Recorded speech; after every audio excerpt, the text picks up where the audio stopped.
Welcome back to Wartime Heroes. This channel is about real courage, about the moments when ordinary men are tested by extraordinary circumstances. Tonight's story isn't about someone born into greatness. It's not about privilege or perfect conditions. It's about a man who started with nothing, who faced death more times than most could imagine, and who earned his place in history one dangerous moment at a time. When others saw impossible odds, he saw opportunity. When death came calling, he answered with defiance. If you believe that true heroes are forged in fire, hit that like button. If you think this story deserves to be heard, make sure to subscribe, because this is the kind of legend they should teach in every school but somehow never do. His name was Edward Vernon Rickenbacker, but the world would come to know him simply as Eddie. And by the time his story was finished, he would become the most celebrated American fighter ace of the First World War. But long before the dogfights and the medals, before the headlines and the glory, there was just a boy from Columbus, Ohio, who learned that survival meant fighting for everything you wanted in life. It was 1890. America was changing fast, but not everyone was invited to the party. William and Elizabeth Rickenbacker lived in a cramped house on the south side of Columbus, barely scraping by on William's wages from the construction crews. Money was tight, food was scarce, and dreams seemed like luxuries they couldn't afford. But when their third child was born on October 8th, something told them this one would be different. They named him Edward Vernon, though nobody could have predicted the path that lay ahead. Eddie's childhood wasn't the kind you see in picture books. His father worked brutal hours laying railroad tracks and building foundations, coming home exhausted, covered in dirt and sweat. His mother took in washing and mending to help make ends meet. There were no family vacations, no fancy toys, no safety net. Just survival day after day in a world that didn't hand out second chances. But Eddie had something that couldn't be bought or inherited. He had fire. Even as a small boy, he possessed an intensity that burned in his eyes, a restlessness that wouldn't let him sit still. While other kids played games, Eddie was studying how things worked. He took apart clocks, examined machinery, asked endless questions about engines and gears and anything that moved. His hands were always dirty, always busy, always building or fixing or improving something. When Eddie was 13, tragedy struck the Rickenbacker family like a lightning bolt. William Rickenbacker was working on a construction site when an accident took his life in an instant. Just like that, the family's main source of income vanished. Elizabeth was left alone with 7 children and bills that wouldn't wait. The funeral was small, quiet, and final. There was no time for extended mourning. There was only the immediate question of survival. Most boys Eddie's age were worried about schoolwork and making friends.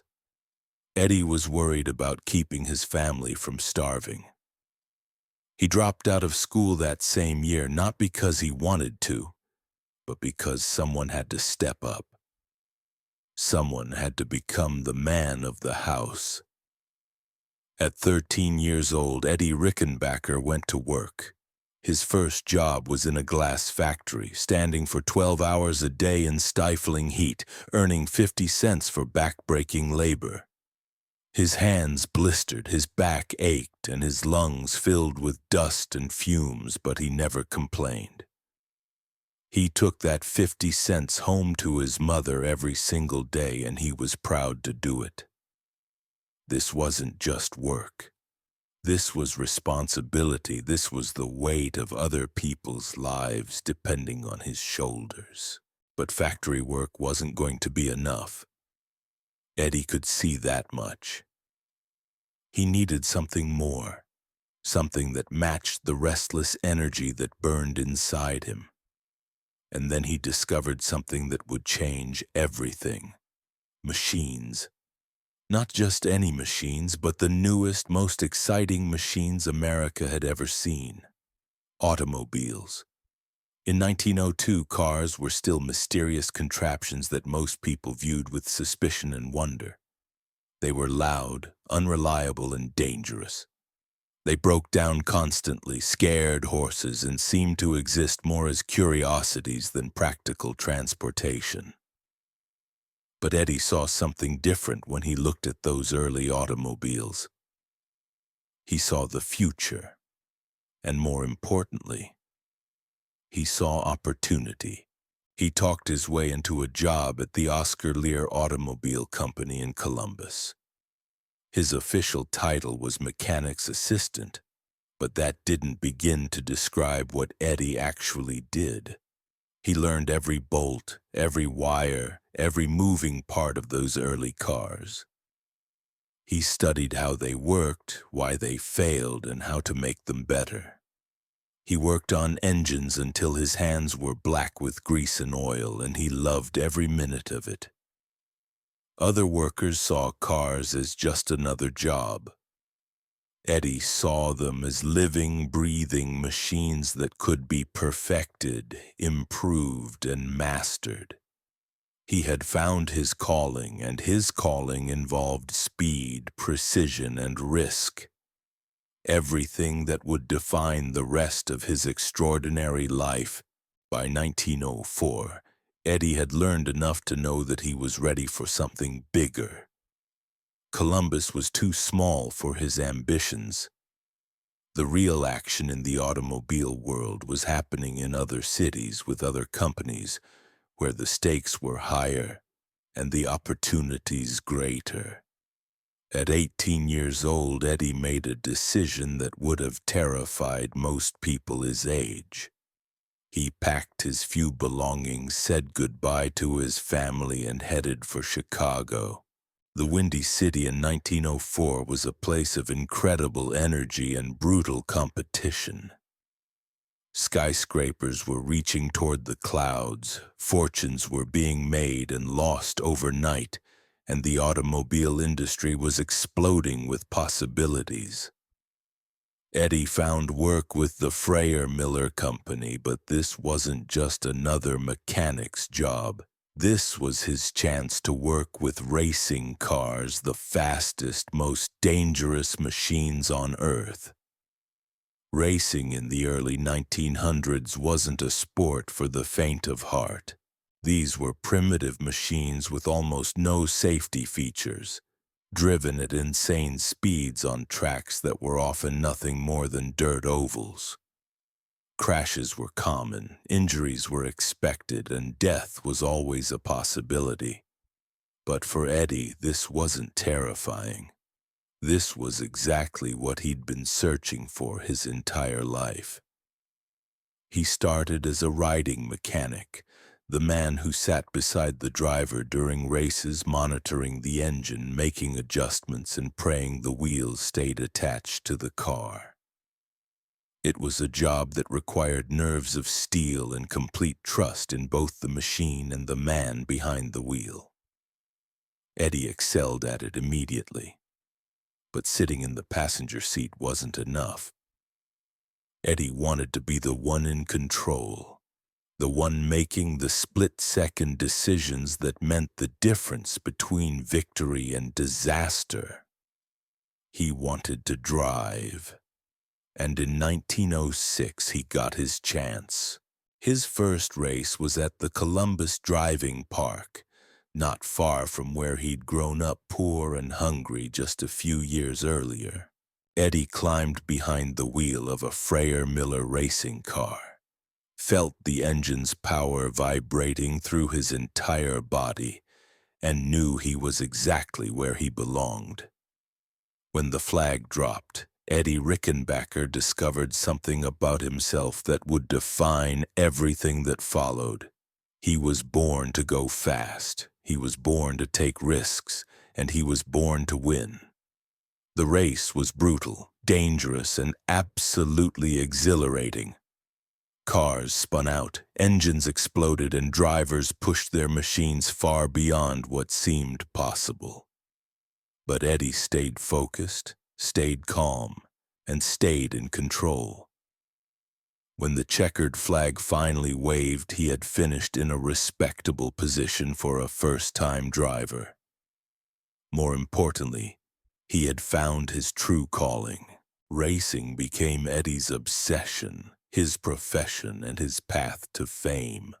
But it was also preparing him for something he couldn't yet imagine. Every high-speed turn, every mechanical crisis, every moment of split-second decision-making was training him for battles that hadn't even been invented yet. Because somewhere across the Atlantic, tensions were rising between nations that would soon drag the entire world into the most devastating conflict in human history. By 1914, Eddie Rickenbacker had become one of America's most recognizable racing drivers. His name appeared in newspaper headlines from coast to coast. He'd conquered tracks in Indianapolis, Atlanta, and Daytona Beach. He'd survived crashes that should have killed him, engine failures that left other drivers stranded, and competitions where split-second mistakes meant the difference between glory and catastrophe. But all of that was about to become background noise to something much bigger. The world was about to catch fire. On June 28, 1914, Archduke Franz Ferdinand was assassinated in Sarajevo. Most Americans barely paid attention to news from some distant European city they couldn't pronounce. But that single gunshot would trigger a chain reaction that would consume nations, topple empires, and eventually pull the United States into a conflict unlike anything the world had ever seen. At first, the war seemed like someone else's problem. Eddie continued racing, continued winning, continued living the life he'd built for himself. But as the months turned into years, as the casualty reports grew longer and more horrific, it became impossible to ignore what was happening across the Atlantic. Young men were dying by the thousands in muddy trenches. Entire generations were being wiped out in battles that gained mere yards of worthless ground. America tried to stay neutral, but neutrality was becoming impossible. German U-boats were sinking American ships. The Lusitania went down with over 1,000 passengers, including 128 Americans. The telegram from Germany to Mexico suggesting an alliance against the United States was intercepted and published. The pressure was building and everyone could feel it. Then came April 6, 1917. Congress declared war on Germany, and suddenly America was no longer a spectator. The country that had tried to stay out of Europe's war was now committed to ending it. Millions of young American men would soon be crossing the Atlantic to fight in trenches, to face poison gas and machine gun nests and artillery barrages that could obliterate entire companies in minutes. But Eddie Rickenbacker wouldn't be one of them. Not because he was afraid, not because he was unwilling, but because his country had different plans for him. The United States military had a problem. They were about to send hundreds of thousands of soldiers into a war where a new weapon was changing everything.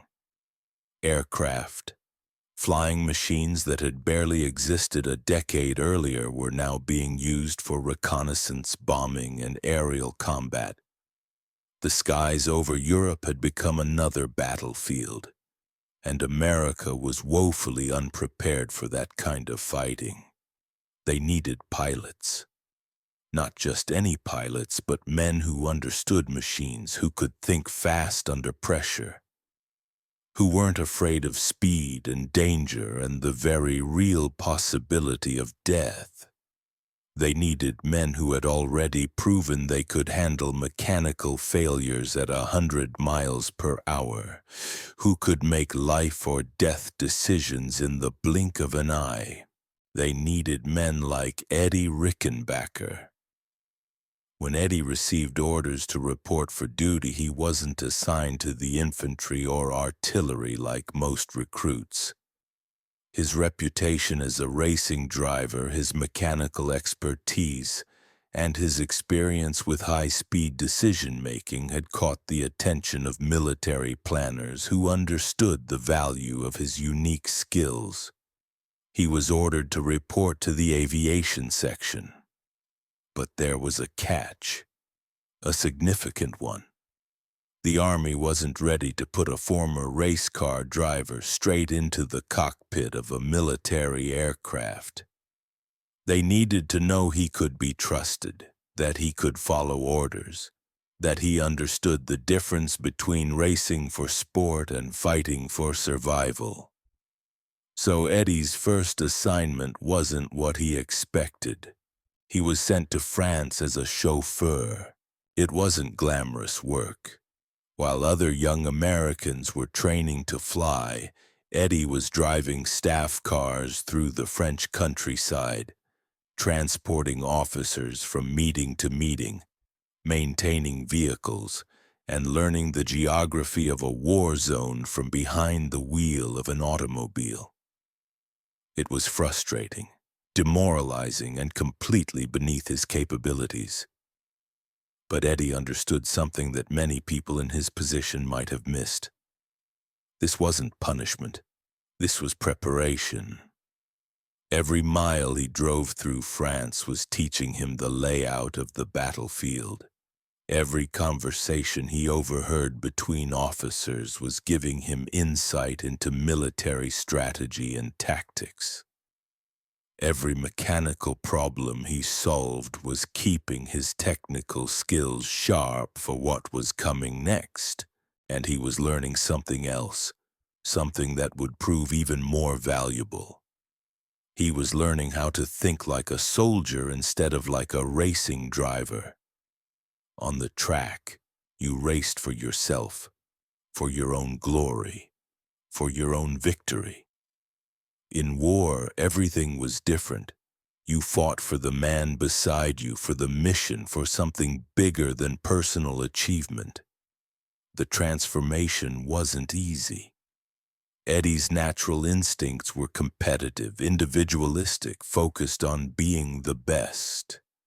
But gradually, as he watched the war unfold around him, as he saw the cost of failure measured not in lost races but in lost lives, he began to understand what was really at stake.